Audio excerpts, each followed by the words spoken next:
November 20th, 2024. It's a Wednesday. I'm Andrew from 510 Books, and here's items that sold on Amazon and eBay. Actually, only one sold on Amazon in the last 24 hours, 4 individual items, and then I had a book lot sale as well. So before I jump into the book lot, talk about this. This book sold. This actually I bought at a thrift store, believe it or not, over 2 years ago.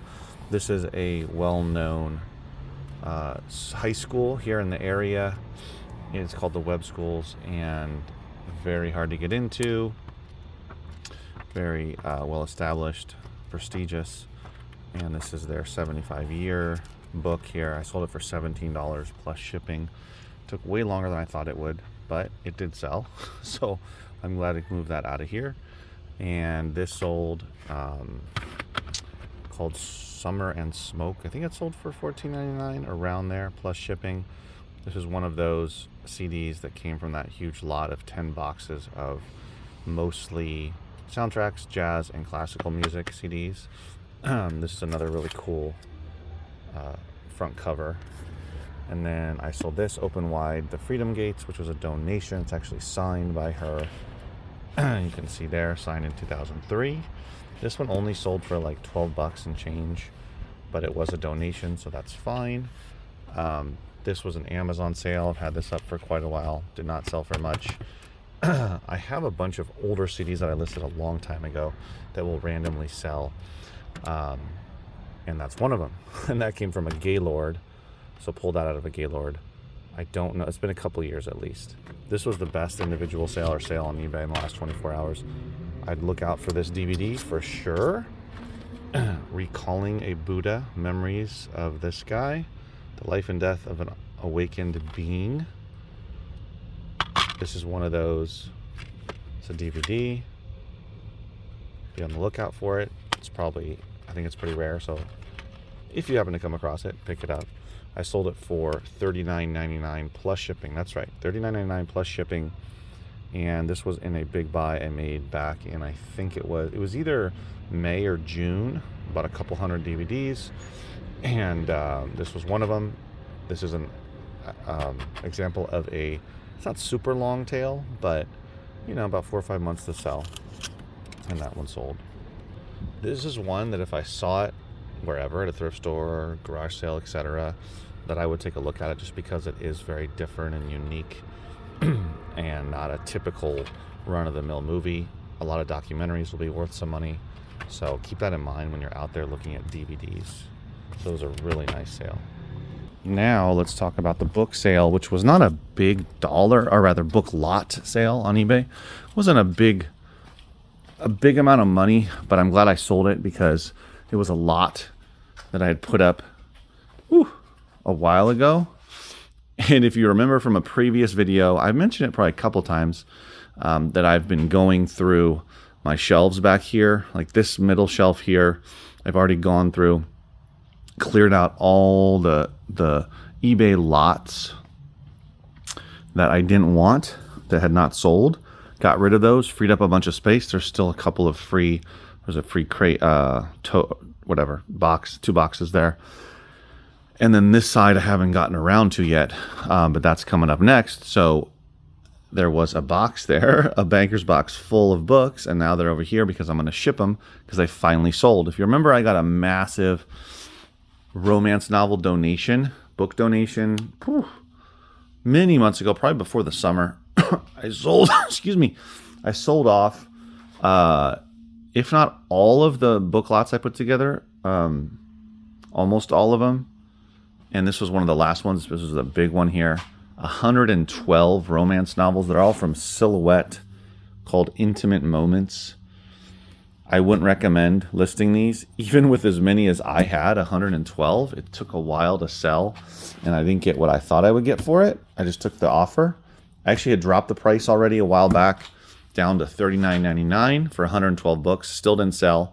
And then I got an offer yesterday for $27 plus shipping for all 112 of them, and I took it because, hey, money's money, and it's going to free up a whole space there that I can store better quality eBay lots as I continue to go through and clean this space out and put, as I go through clean out the space, free up space to put better lots, which will be a lot of those CDs that I'll end up going through as I continue to clear out all of the stuff that I've accumulated here in the store, in the warehouse. So this is great, making a little money off of it, getting to somebody that will actually use it. I assume they'll read all these books, and then make some money, get it to them, free up space. But it's also a learning opportunity. You have to learn what sells and what doesn't sell. And I hadn't really sold a bunch of lots of older romance novels. So these older mass market paperback, which are these smaller books here, romance novels, which were huge in the 70s, 80s, 90s. I guess you can still find them. They're still putting them out, but a lot of romance novels have changed. They're not necessarily coming out in these, smaller mass markets. They're bigger trade paperbacks usually. And there's like a whole bunch of new niches of romance novels that are doing really well these days. But yeah, these older ones, it just depends on what they are. There were some that sold pretty quickly, some of the lots that I got, but overall, a lot of them just don't, it's not really worth that, spending a lot of time on it, basically.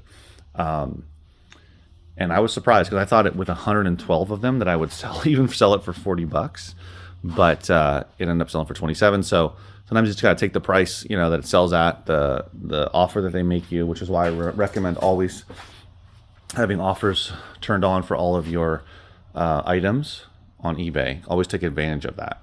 So if someone wants to donate a bunch of older romance novels, depending on how many there are, what they are, condition, and as well as the space I have or don't have, I'll have to decide whether I would want to take those, because having this experience under my belt, I would say that some of them are okay to sell in lots, some of them are not, and some of them can take a while. So it's not necessarily worth it to spend much time on something like that. And it was a big donation. I mean, it was hundreds and hundreds and hundreds of books.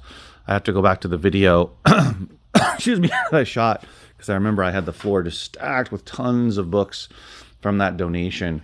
And excuse me, wow. And I ended up selling off a bunch of them. It's been a while though, so I don't remember the details. But this is what's important about reselling in general, is whether it's Amazon or eBay, but is you got to try things out. If they don't go well, you learn from it, you adjust, you go forward, you sell what you've learned to sell, what makes sense based on the data, excuse me, and based on your experience.